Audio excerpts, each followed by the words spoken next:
In this video, we are talking about Ohm's law. And Ohm's law states that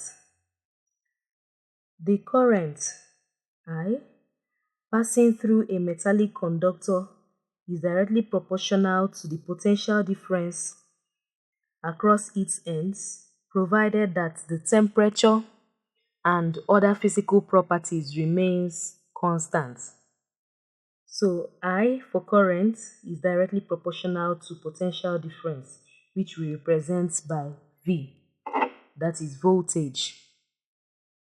Or we can as well start from potential difference and say that the potential difference between the two ends of a metallic conductor is directly proportional to the current passing through it, provided that temperature and other physical properties remain constant.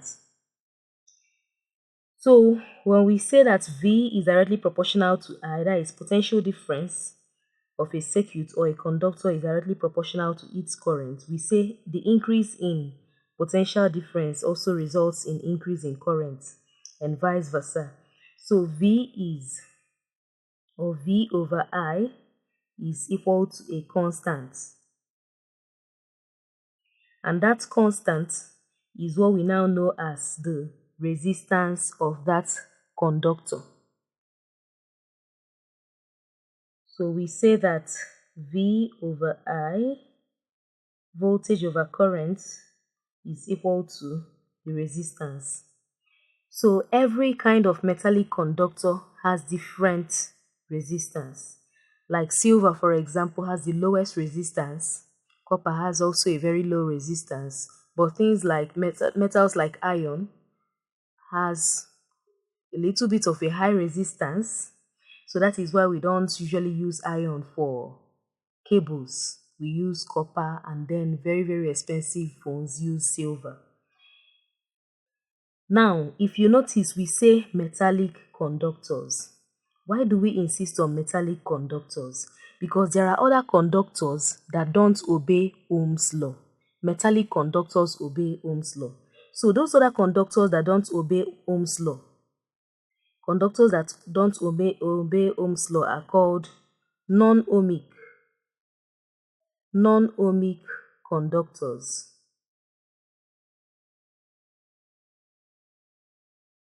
And the examples of non-ohmic conductors are rectifiers,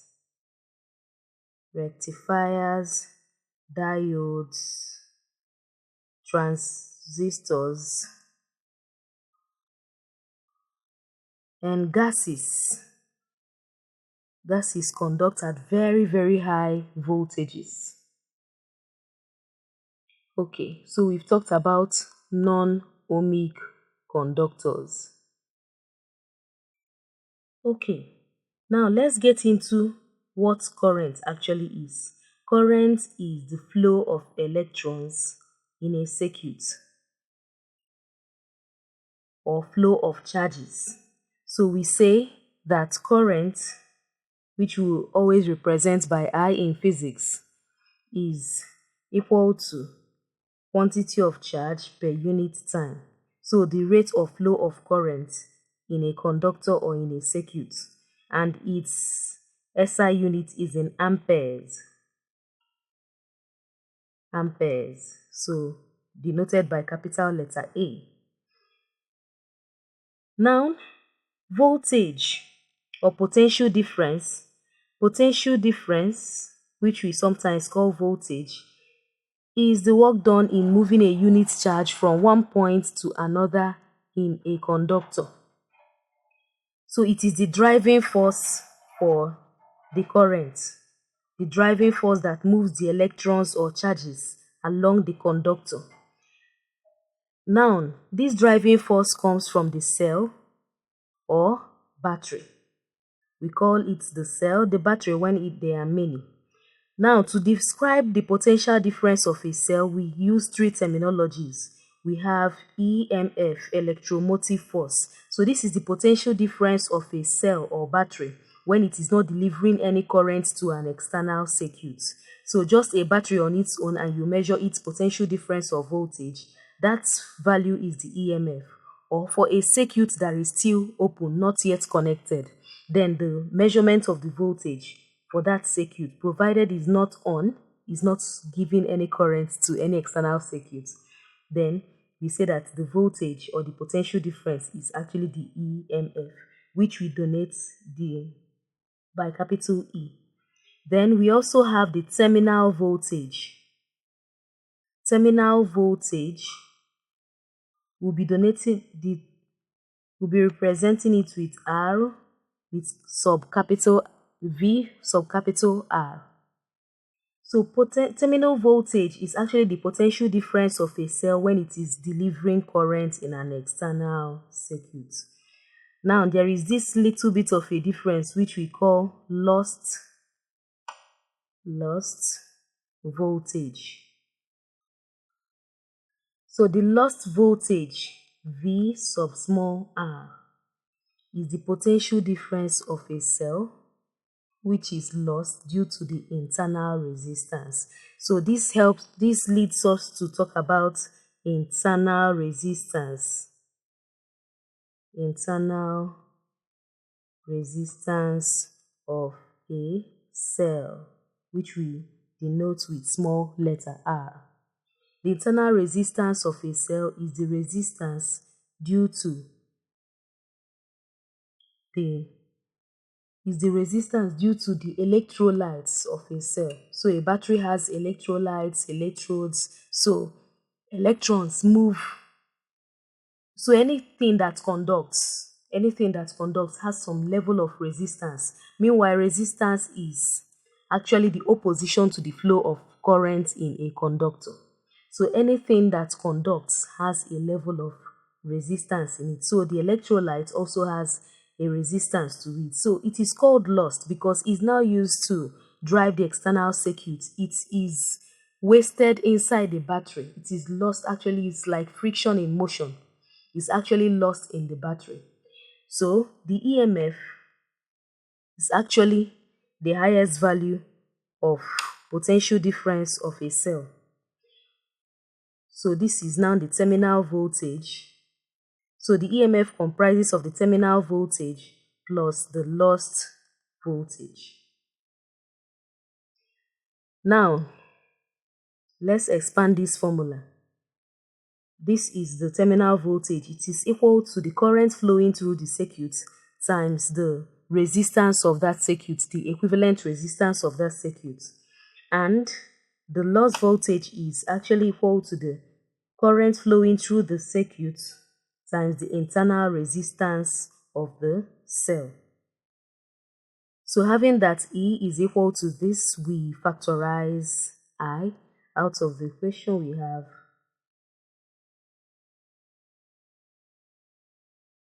so this is also a form of the original thing we started with, saying that this is still Ohm's law. So we see the potential difference being proportional to the current, and this is now the constant. So this is the fundamental equation we'll be using for everything DC circuits. V is equal to IR. So this is also another form of this equation. Now this V is represented by the EMF of the cell. So this is still the current, and then this is now kind of the total resistance of that circuit, the external plus the internal. Right? Good. So most times we'll be making I the subject of the equation. Now let's look at some examples that will actually help us to understand this better. And here we have this question. A battery of EMF 24 volts. So let's start writing out the parameters. EMF E is 24 volts. And internal resistance 4 ohms. Internal resistance, small letter R, is 4 ohms. It's connected to a resistor of 32 ohms. So this represents the external resistance, capital R, 32 ohms. What is the terminal potential difference of the battery? So V sub capital R, that's what we use to represent terminal voltage. So this is what we are looking for right now. Then we are going to go over to the equation that says that E is equal to V terminal voltage plus lost voltage, whereby we expand it to say the current in the circuit plus. So we have this. This is actually the terminal voltage. But first of all, if you notice, we don't know this, so we revert to this equation. We need to find the current in the circuit I.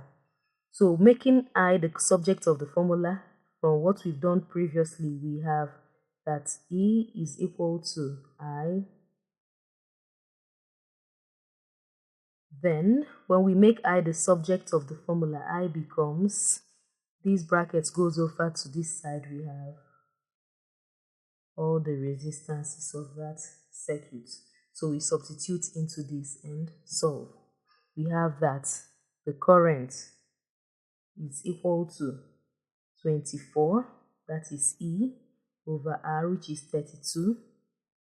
32 plus the internal resistance, which is 4. So we have this to be 24 over 36. So when we get this down to a fraction, we have it to be 0.67, its current. So its unit is in amperes. So this is the current passing through the circuit. But that is not our question. Our question is, what is the terminal potential difference? That's terminal voltage. So that is already easy now. We have that the terminal voltage is equal to current times the external resistance. So 0.67 times 32 ohms, which gives us 21.44 volts. Every potential difference is in volts. Okay, if we were asked for the lost voltage, what we simply do is to say the EMF, E, minus this terminal voltage, that gives us lost voltage. Or we say the current times the internal resistance, and it also gives us that same value.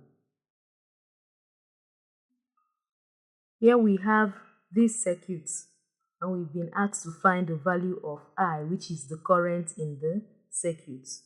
So very simple. What we have to do is to resolve these resistors to one equivalent resistance, which we've already learned how to do in resistors in series and parallel. And then we employ the Ohm's law to be able to solve for I. So let's start with the equivalent resistance. So when we start from here, we can see this resistor is in series with this parallel combination. So we have to resolve the parallel combination first.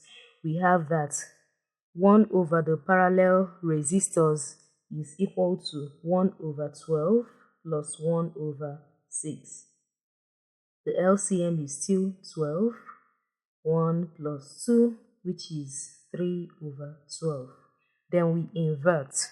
We have that the parallel resistance is equal to 12 over 3, which is equal to 4. So the parallel resistance is 4 ohms. Then, since it's in series with these 4 ohms, so for series resistance, which is just, we say, is equal to 4 plus this equivalent parallel 4, which is 8 ohms. So the total resistance of this circuit, the equivalent resistance, not total, is 8 ohms. And then we have Ohm's law. Ohm's law says that V is equal to I R. And then the voltage of this circuit is 16 volts. We say 16 is equal to, we don't know I, that is why we are looking for it, plus the equivalent resistance of the circuit. Then we have that 8. We divide both sides by 8. And when we do that, we have that the current is equal to 2 amperes. Current is in amperes. So we can see how easy it is to do. First of all, resolve the resistances, and then you have your Ohm's law, V equal to current times the resistance, and then you're done. Now here we have it. What is the current in the circuit? Okay, so we can see when we trace from here, we can see this is in series with, we met a branch. So this branch is in parallel to this branch, but when we get the resolution of these parallel resistors, we get it to be in series with this because they all combine together to come back to the battery source, the source of potential difference. Okay, so when we look at this, we were supposed to get the parallel resistors first, but looking at this is in series, right? So the series for resistors, we just add up. 8 plus 4 is actually 12, right? So we have equivalent of 12 ohms here and 12 ohms here.